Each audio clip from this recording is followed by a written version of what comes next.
Right. Please Welcome, go Kai, ahead. to the launch of the 34th issue of Garland magazine, The Street.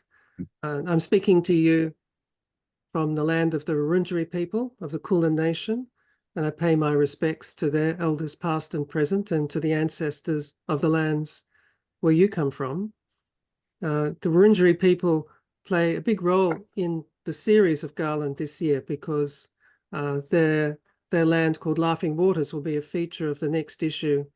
Very much is around the way country, as it's spoken in Australia, provides a common ground on which people come together and have a shared custodianship towards nature. And this is part of the overall aim of the series. Last year, you might recall, we looked at the senses.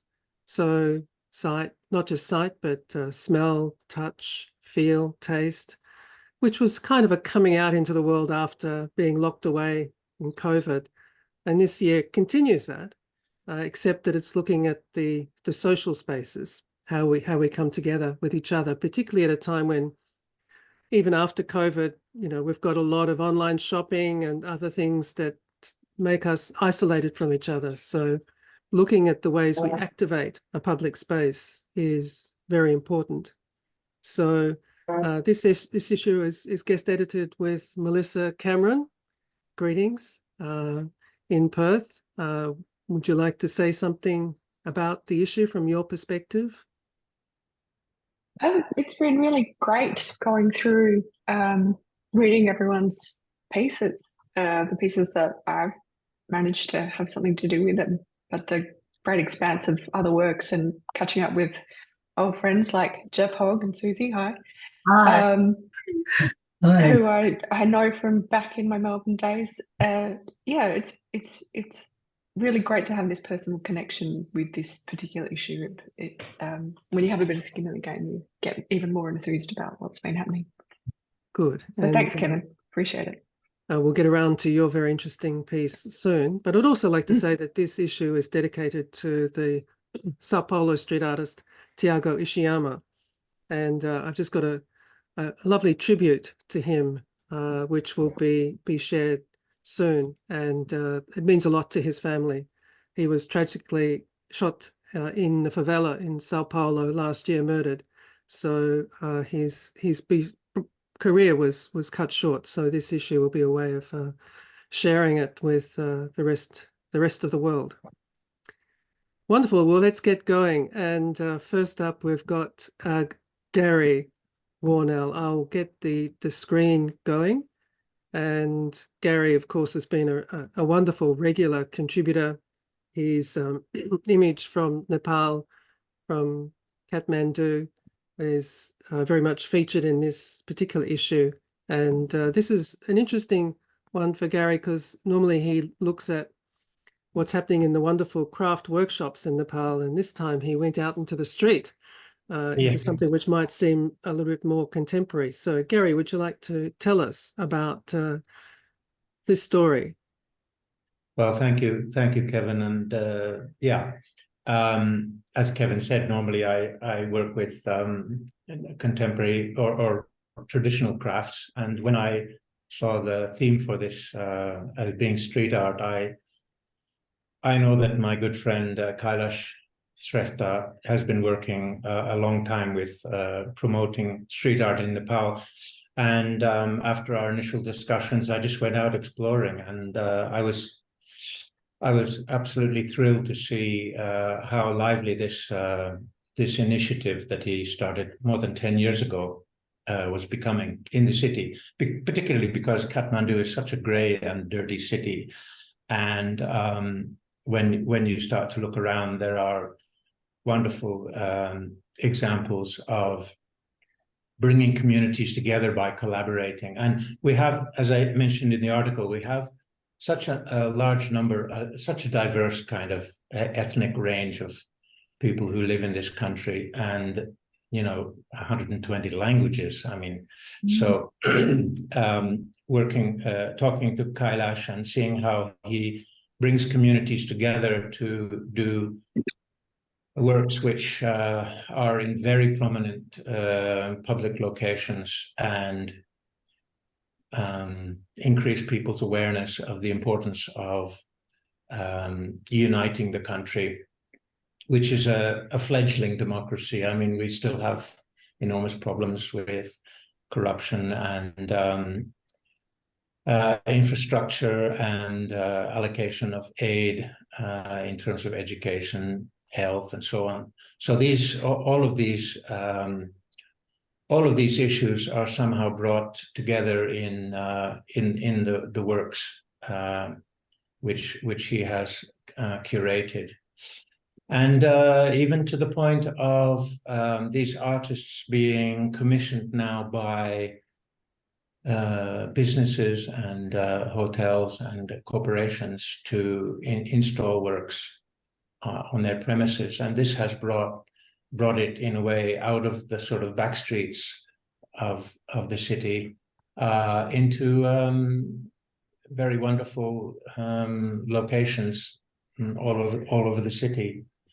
So yeah, it took him 10 years to get this really going, and now there's quite a vibrant community of people working in street art. And since I wrote the article, I have discovered so much more. So it's kind of like, it was just like the very early stages when I got out to write this article. But since then, I've seen more and more all over the city, and it's very exciting, and people really respond to it. I found that the communities love having this these expressions on the walls of their communities. And Kathmandu is a series of very small communities which have kind of blended together as the city has grown. And you see the Noirs and the Tibetans and the people from different parts of the city expressing themselves in uniquely in their unique cultural how would I say fashion, and it's wonderful. Great. Thank you so much, Gary. And it's wonderful to herald this new dimension of creative life within Kathmandu, which itself has got so much creativity attached to it. And I hope you get an opportunity to stay longer. I know there are issues. Well, yes, and I really want to work on more contemporary things now, because I've kind of, well, I haven't exhausted the traditional crafts because they're enormous, but I think there are very wonderful, really contemporary initiatives going on, which I'd like to explore when I come back. Sure, terrific. Now, Paul Sepaniak, you're with us. We've just previously mentioned Tiago as the person to whom this issue is dedicated. You're welcome to say something. I know it's very early in the morning for you. Or maybe you can join us later with that. Okay, Roseanne Bartley is next up, and I'll just get that up for you, Roseanne. So, or you can begin to tell us about that. Hello, everyone. Coming to you from Marybeck in Melbourne, Naarm, Australia. Sorry, I've just got a funny little thing on my screen. I wrote an article about my work. My background is in jewellery. I tend to work as an expanded jeweller, and this article was about projects that I've developed over the years that occur in public space, streets, parklands, wherever the walk takes us. And I discuss a couple of projects that I developed. One was called Seeding the Cloud. This was a project where I walked and gathered and made a necklace of threaded plastic fragments. And then I developed an instruction booklet and hosted walks and then networked the project through other hosts around various different cities and spaces. And I guess part of the things that I was looking at were how the language we use to describe jewellery determines how we think about what it's doing. And in these walks, I was kind of interested in wayfaring, I guess, with jewellery and with its multiple relationships that it produces. And so, yeah, I just welcome you to have a read, and happy to discuss in the comments or wherever you like, wherever we meet on the street. Great, thanks, Roseanne. And it's certainly, you know, a unique aspect of the Melbourne craft culture. Melissa Cameron has had a lot to do with this, that there's been a lot of action on the street, which is not where you expect to find jewelry. Jewelry obviously is usually associated with as a private good, not something left out for the public. So it's wonderful to have a reference to your very diverse practice around that to understand those possibilities. So thank you very much. Now we come to Emma, who's where it's 3 a.m. at the moment. Emma, if hello, you'd like to join us. Where are hi you? everyone. I hope it's okay. I'm gonna keep my camera off for now. I'm looking a little rough at 3 a.m., but Oh, I'm sure, here. sure. I'll get you on screen anyway. Here we are. Hi everyone. So, I am an emerging museum professional, religious scholar, and writer based in Washington, D.C. I am specifically focused most recently on Marian material cultures and resistance and liberation movements.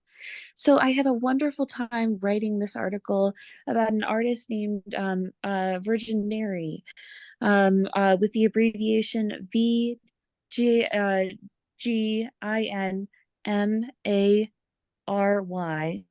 And a lot of her work, based in Poland, explores and responds to some pretty severe abortion bans that went into effect very recently. And so her work delves into the legacy of traditional medieval depictions of Mary, specifically ones that involve a mandorla or an almond shape, that is canonically associated with a vulva or yonic imagery.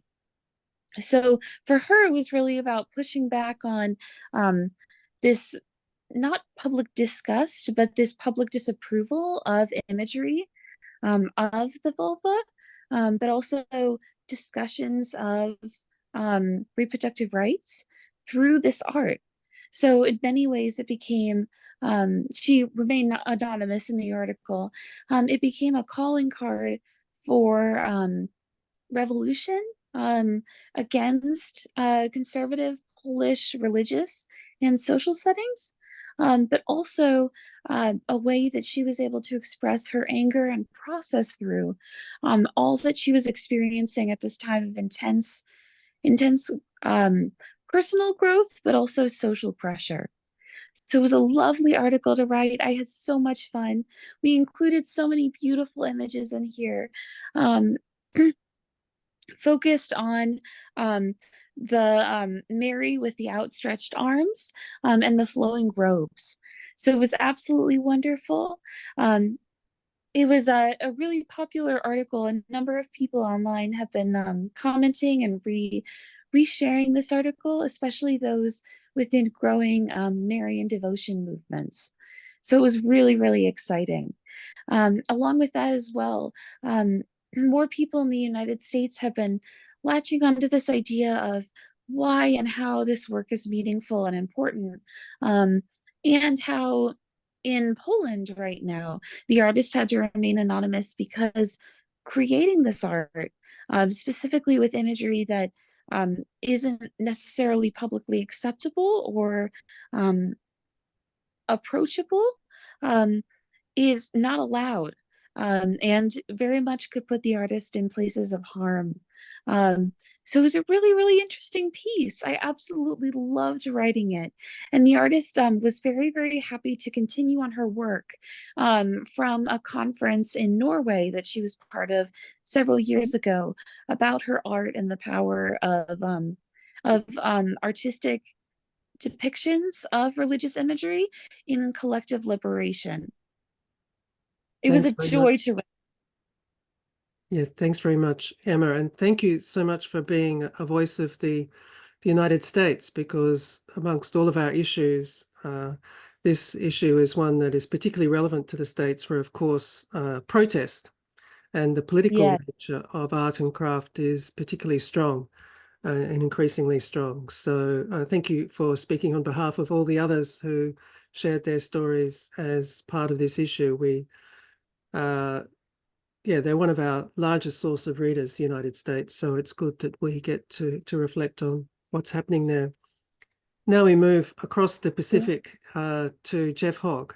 And this is an opportunity to also think about the history of muralism, which of course was very strong in Mexico during the early 20th century. And there are various people who've carried on that spirit here, and Jeff Hogg is certainly one of them. And so Jeff, would you like to tell us about the work that you featured in Newport? Thanks, Kevin. Yeah, yes, and not a mural in this instance, but a relief, of course. And it was something that had two important components for me in writing the article, and I really appreciate the opportunity to have done it. The first was to think back again about that whole community in Newport and the sort of ideas, the solidarity that grew out of the workshop and the creativity that was there, not just in terms of the industrial products that came out of a strong history of metal craft, but also things like Trugo. I'm not sure if people are familiar with that game, but it was it was a type of a bit like croquet, a game developed by the workers at the Newport Railway workshops as a part of an expanded culture around their community. And there are still, I think there are still 2 clubs in existence that are there. The other thing is it gave me a chance to think back about my friends who I worked with on that project. There was Gary Donnelly, and you just showed his picture. And he was at that stage a recent graduate in sculpture. And the rest of the artists who worked with me, Enver Kandal, Adnan, also Javat, were all of Turkish background.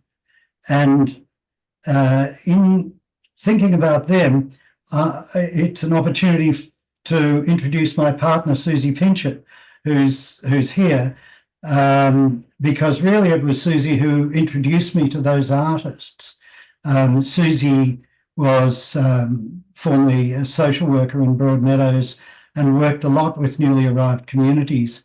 And Enver was the first of the artists who I got to meet, and he came as a political refugee after the coup d'etat in 1980 in Turkey.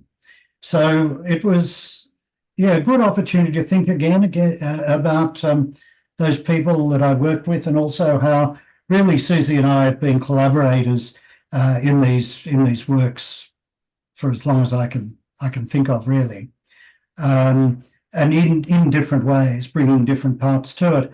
And of course, another one of those collaborators, specifically in Newport, was also a social worker, Fiona Tinney, who was very active in setting up the initial processes where we were able to really establish that the railway, that for a project at the Newport railway station, the railway workshop should be the focus of it.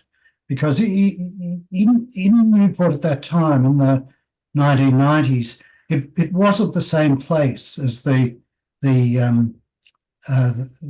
place where the sort of workshop was the centre to it. That it had changed since then. But through the processes that Fiona developed, we're able to see there was still a very strong memory and a sort of continuing echo that affected many, many people, even, people who had no specific recollection or memory of it. So those are the two things that I personally enjoyed about writing the piece, the opportunity to think about the workers who created the workshop itself for its 70-odd years of history, and also the artists from those diverse backgrounds, all with their very specific craft skills and collaborative method that Susie introduced me to, and helped me bring back those memories. Great. Thanks very much, Jeff and Susie. And it shows how amongst the muralists, even though it might be a three-dimensional mural, and street artists, there is a kind of an international solidarity around, the basic drive to make art public and to put creativity into the street. So that's very good to hear. Now we come to Michelle, which is one of the Michelle Hamer, which is one of the interesting aspects of this issue, which I didn't quite expect, is the role of needlepoint and the particular story it has to tell. Michelle, greetings. We can't hear you. I'm sorry.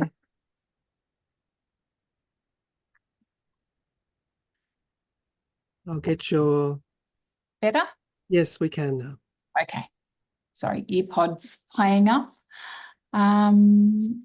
Yeah, so it was interesting for me, I guess, this interview, because it gave me pause to reflect on, I guess, how long I've been doing this and recording the language of the streets. And for me, I've always felt that the language in the streets, in both official and unofficial ways, reflects very much contemporary edicts and aspirations, and not necessarily in overt ways, but it's sort of more, there are kind of undercurrents of whether it's discontent or, I guess, what's happening in society in a bigger picture way. So yeah, so it's been interesting. It's been an interesting reflection point through these. I mean, many of the works that are featured are actually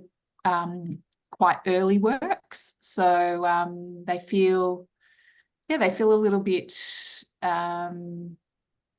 distant to some of what I've been exploring, I guess, more recently. I was really interested to actually hear Emma speak before, because last year I completed a residency in Poland and was actually very interested in the language and the art there, and trying to reflect on what's happening there culturally as well and politically. So yeah, and this one here is a more recent piece, sort of reflecting on the I guess the particularly gaslighting of women on our streets, and the language of the streets. And this series here, I made actually 120 stitched works during the COVID lockdown periods. And for those of you not in Melbourne or Australia, Melbourne had, I think, one of, if not the longest lockdown in the world. So we had a lot of time, and people began sending me signs. I think that's actually been one of the the nicest parts of my practice, and I guess of practicing over a period of time, is that because people sort of know that my interest is so much in language and signage, that the minute the pandemic hit and people started to see really unusual signage, things that they weren't used to seeing, they immediately started sending me photos of things that they'd seen.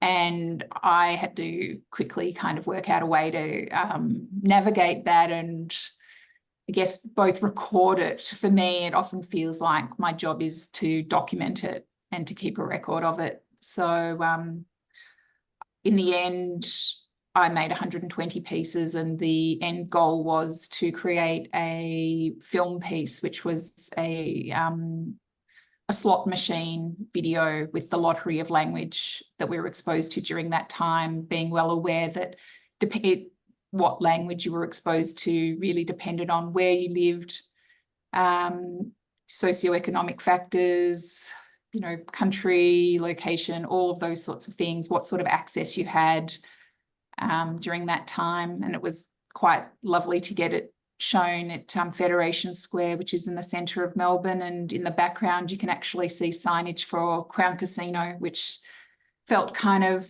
apt. Mm-hmm. Thank you so much, Michelle. And I think your work has enduring significance and grows in a way, because certainly now we're being flooded with generative text through AI.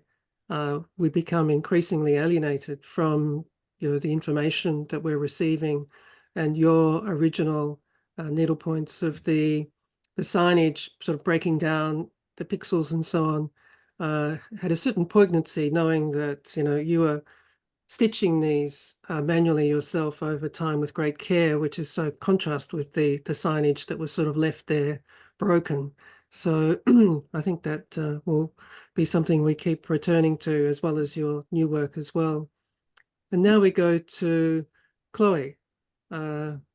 Greetings, and it's wonderful to have you here. One of the other practices that this issue certainly heralds is the illustrator, as somebody who plays a role in giving people a sense of place, and something else that was born particularly of the lockdown as well. So Chloe, greetings. Would you like to tell us about your article?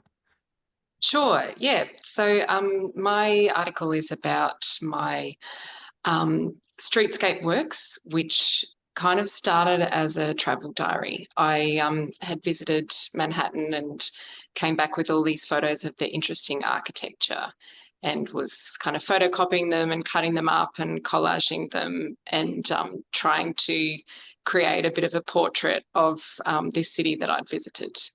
And then at the time I was living in Melbourne, and then I also lived in Sydney and Brisbane. And so as I was in these different cities, I kind of made work from the surrounding areas, and found that people really responded to having their own local streets up on, you know, in artworks kind of highlighted.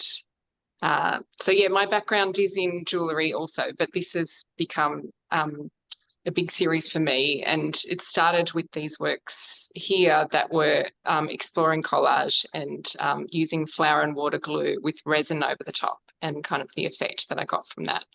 So I added that in with the more pictorial images of the cities.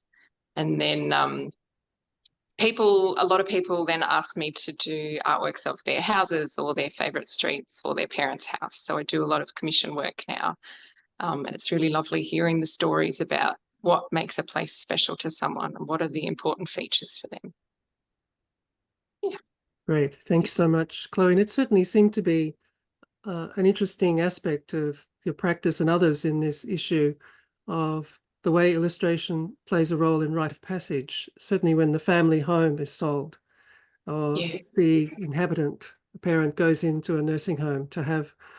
So something about an illustration different to a photograph that is able to respond to memory. And you talked, I think, about talking to people about the particular features that they want to have in highlighted in their work. Yeah, exactly. And all the little parts of their home that have kind of grown over their lifetime, the little bits on the wall, or, you know, this mark is where my kid fell over, or it's all in the little parts that tell a story of a life. Great. Thanks so much. Chloe. Now we go to Rhonda Murray, who has a very interesting project that speaks to our sense of connecting to just people on the street and understanding their place and their story. Rhonda is a printmaker, but in this case, she went to oils to create a book, which used the shoe as a way of understanding the stranger. Would you like to tell us about your work, Rhonda? Oh, thanks, Kevin, and thanks for having me, and lovely to meet you all. My project was called Walk My Way, and it was, I received a grant from my local council. I live in Kiama on the south coast of New South Wales, Australia, and it's a small-ish community, although that's changing. And I wanted to address the importance of sharing stories in our community, and how one story shared means one person is left alone. I also wanted to challenge the notion that Kiama is a middle-class white community full of teachers, which it is kind of full of teachers. I don't know why, but there's so much more to our town. And so I interviewed 20 people, and with the help of a local author, I wrote their stories. And I tried to get people that weren't particularly well known in the town, sort of the fringe dwellers. And yeah, so the story that I wrote is about a policeman, and his shoes, the pair of thongs, are very symbolic of when he comes home from work, which is quite stressful. And he comes home and he takes off his work boots and he slips into his thongs. And that's sort of symbolic of his shift from work to his family home and time with family. Yeah, so there's a number of stories, and I also painted images of everyone's shoes that I interviewed, and the idea was walk a mile in my shoe, or imagine yourself in what's happening to me. Yeah, so it was good. We ended up having an exhibition at the local community arts centre, and I also made a book of the paintings and stories, which was great. It's a great record to have. Yeah, thanks very much, Rhonda. And it's interesting, your project also retained the anonymity of the subjects, which is in a sense a condition of us in the street. You know, it's very rare we'd know anyone's name. So it just helps us imagine the life behind the people that are total strangers for us. So that was very good. Thank you so much. And Melissa, now we go back to you as the guest editor, but also a pioneer of street jewelry, and in this case, a very interesting work on a kind of a street, a public space on the shore of Fremantle. Would you like to tell us about this work? Yeah, I'll just acknowledge the Wajak Noongar, whose country I'm on today, and we had Wajak, I'm going to call him Elder Brendan Moore, helping us with the Pavilion, which just last night was awarded a commendation for built projects in local and neighbourhood scale at the Australian Urban Design Awards in Canberra. I got a call from Catherine last night congratulating us. So the piece, my piece, is sort of at the end of the pavilion, and you can see it's been manufactured there. Essentially, it's about 675 bracelets that were all lashed together using a sort of nautical lashing with a knot attached. And so my article goes into both the rationale behind the piece as well as the making of the work. It is a bit unusual for a jewellery piece to be about 4.5 meters long and 1.5 meters high. So there's a little bit of explaining to do, but it was a really interesting work to work on in terms of scale for a practice like mine, and to have to stand up to the winds of Fremantle, Fremantle for 3 weeks was also a challenge. So it presented a lot of challenges, both creatively as well as technically. But it was a really fun piece to work on because there was a community aspect of people coming together to help create it, and then also obviously it was hung as part of the Frio Biennale, so there was a lot of people who were able to see it and be inside of that space while it was up. Right.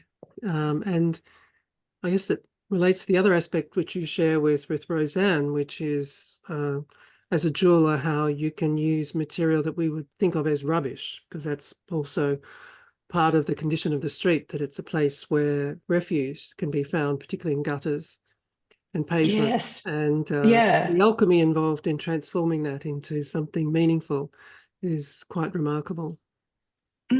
Yeah, all of the rope that we had came from rope that was washed up from the beaches around Wallup. And interestingly, I found out that propeller action is why so many of the pieces end up about 30 centimeters long, because they get chopped up underwater, so that they wash up on the beach into smaller segments, which was an interesting condition that I had to work with in the project.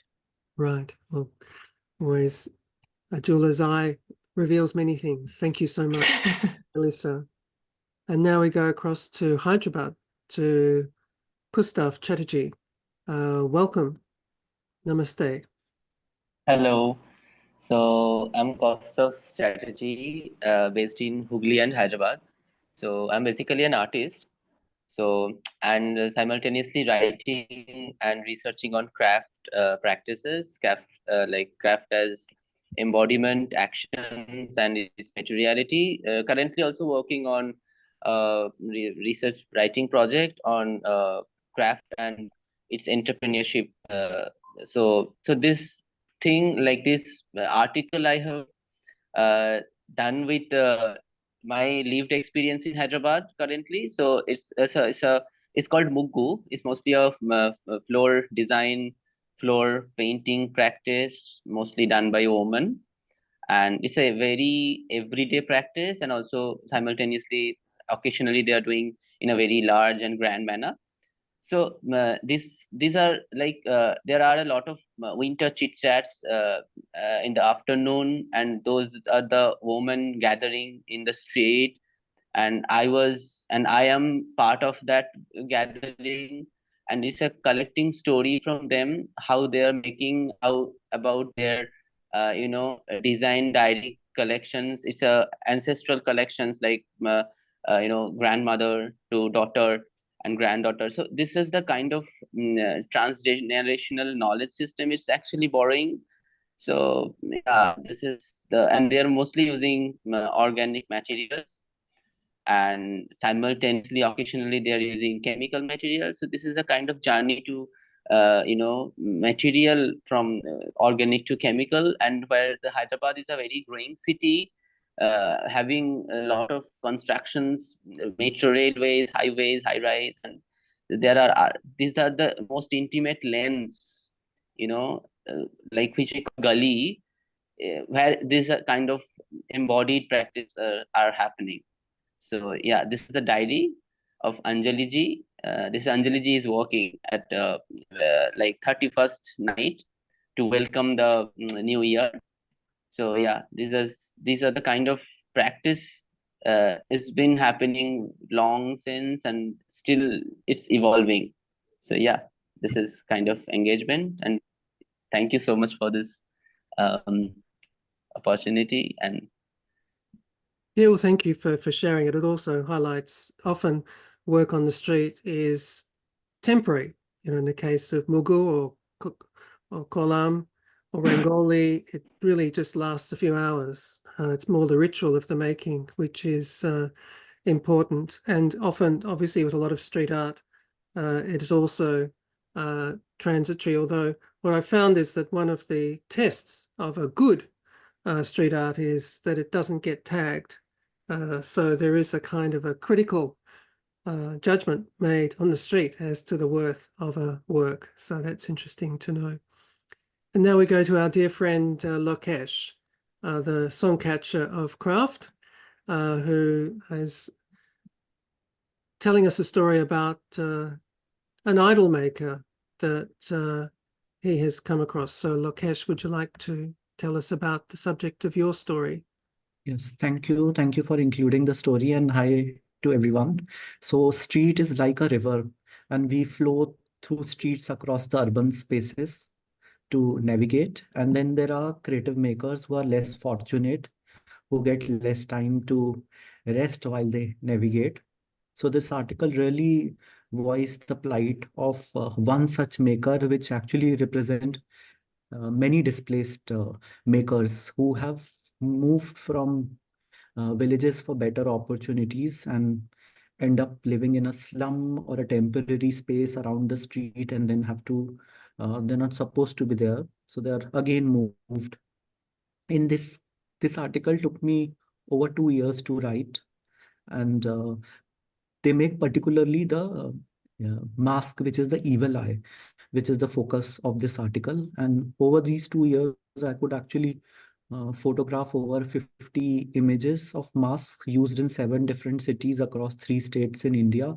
So it shows how much the articles made are used by the middle class India. And this article also pushed me from my own comfort zone. And they've already been conversation with colleagues, and a lot of conflict has come out because from an artist creator, these makers are reduced as producer. So they use POP, which is not a sustainable material, and many of these articles which are made, such as mask or the idols, go to the water bodies and pollute. But this is what is affordable to the large population, the middle class India. And some people may not even consider them as artists. So that's something, another conversation where people were looking at them. They do sculpt, and their it's a heritage. So the earlier their forefathers, the community, they used to make sculptures, and unfortunately now it is reduced as a production thing, where still the sculpture is made, but then molds are made. But more than anything, it's a human story. So thank you. Thanks very much. Location, it reminds us of the street as being a site of production as well as of work, that people are making things on the streets. And when we had our Africa issue, it was certainly the case with, say, in the case of jewelry, that there's a lot of jewelry being made on the streets of Johannesburg, and Mr. Tumba, our guest from Nigeria, might also have examples of that. And finally, we go to Pamela C., our Renaissance woman, to tell us about her overview of a quite remarkable program in Queensland of public art that highlighted craft. Kevin, thank you for including this story in this issue. I'm speaking from Manjin, Brisbane, and I pay my respects to the Turrbal and Jagera people, their elders past, present, and emerging. The article's actually about a couple of public art policies that were enacted by the Queensland government in the early 2000s and early 2000s to the early 2010s. So it was probably around a 12-year period that they lasted. But I have to say that they received quite an amount of criticism from art historians and curators within the museum and gallery sector. And part of that was because I think that the administrators of the program took quite a broad definition of art. So you can see on screen some examples there.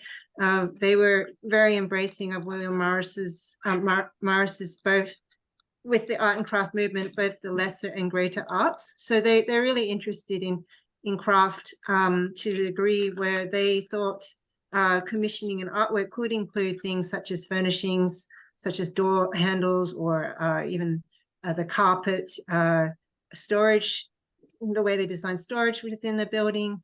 And so the way that this policy came about was that the decision was made that capital works over 250,000 each had to have 2% devoted towards commissioning of artworks.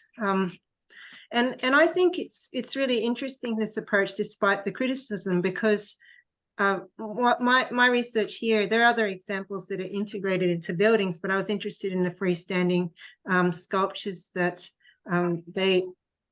sorry, that's my cat, that they created. And there was a great emphasis on the fabrication techniques as a symbol of the area, the people that were living there. So in particular, First Nations people. I'm sorry, Kevin, that what I'm seeing on, are you sharing screen of the article? Because I only see myself. I don't know if that's because of what I'm seeing. Showing the screen of your article. Is there Oh, okay. particular image you would like mind to show? terribly showing Woven Fish, please, by Brian Robinson. Thank you. I'm sorry, I just don't like looking at myself too. It's really disconcerting. But so this is Woven Fish by Brian Robinson, and it was made in the early 2000s, and it's on the Cairns Esplanade, and it's an iconic artwork now, I think. So he is a Malugal Wutherai artist who grew up on Waiben, which is Thursday Island, and there they use coconut palm fronds to create a diversity of utilitarian objects, from mats for flooring to sails for outrigger canoes. In this case, I don't know if any of you have been to northern parts of Queensland, but there are these really beautiful, I guess, the ornamental fish that they make out of the palm fronds as well. And he's translated this aesthetic into sheet metal, and I believe these are actually fountains, so water spurts out of them as well. And the other artwork I wanted to draw attention to, thank you, Kevin, is just at the bottom with thanks, that's Toe Road, and this is one-year artist Judy Watson. You might be familiar with her work. She's quite well known within Australia and also internationally as a First Nations artist from Northwest Queensland. This sculpture, which is a bronze, presently resides at the entrance of the Queensland Art Gallery of Modern Art. And it's, if you can see the two kind of prongs sticking out and a net attached to it, it's a style of fishing net that's used throughout Queensland. How they use it is women or men, they're made by women, and I think perhaps used by men. It's much like a butterfly, so they spread it out and then they tow and row it together to catch the fish inside. And so she's seen this in a number of communities throughout the state being made. So she had a group of women come together using jersey material and raffia to create string. And then a Quandamuka artist, Elisa Jane Carmichael, was invited to weave it into a net, and it was positioned over Watson's sculptural form. And then the whole thing was cast in bronze. So I argue that in terms of the street and public artwork, its symbolic capital was invested in the techniques of fabrication, and I think that's, in my view, quite unique. It could even be a precedent, despite the policies attracting a lot of controversy within the state. So thank you. Thanks very much, Pamela, for that. And it's interesting how your piece also touched on policy, because of course a lot of work in the street is supported by local government or state government. So understanding how that happens is useful. Just before we close, although we've got a little bit of time for questions, but I wanted to acknowledge Paul Sepignac. Is that right? Would you like to say something about Tiago Ishiyama, to whom this particular issue is dedicated? because not many of us will know of him. Yes, sure. Thank you very much for giving some voice for Thiago's work.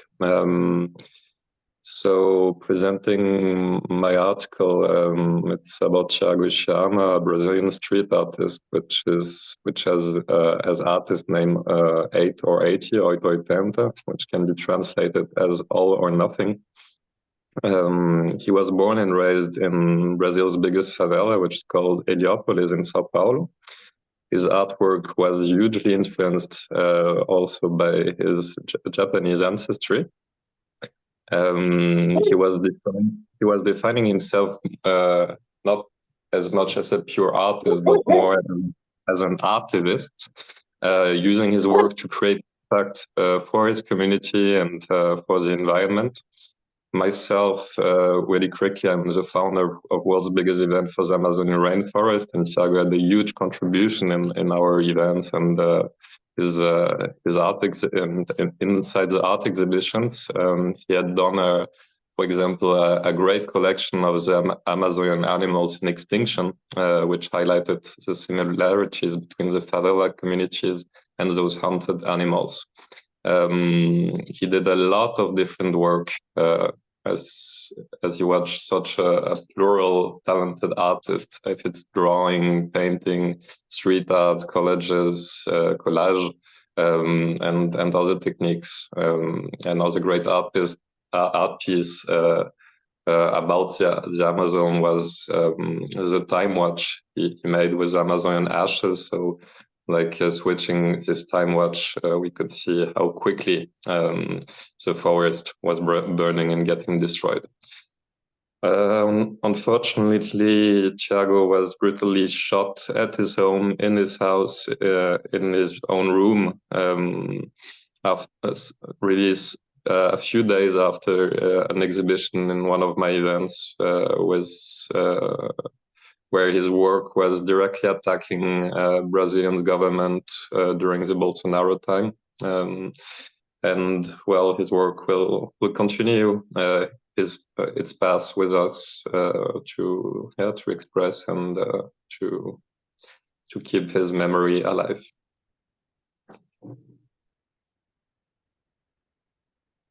Thank you so much for joining us, Paul, at an early hour in Paris, I think it is. Is that right? And sharing with us that particular story, very inspiring story of Thiago that we'll carry in this issue.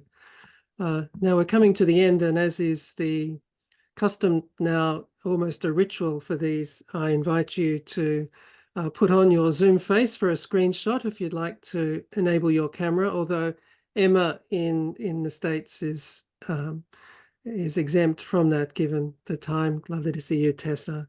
So if you'd like to, yes, put on your best Zoom face. I'll count you down.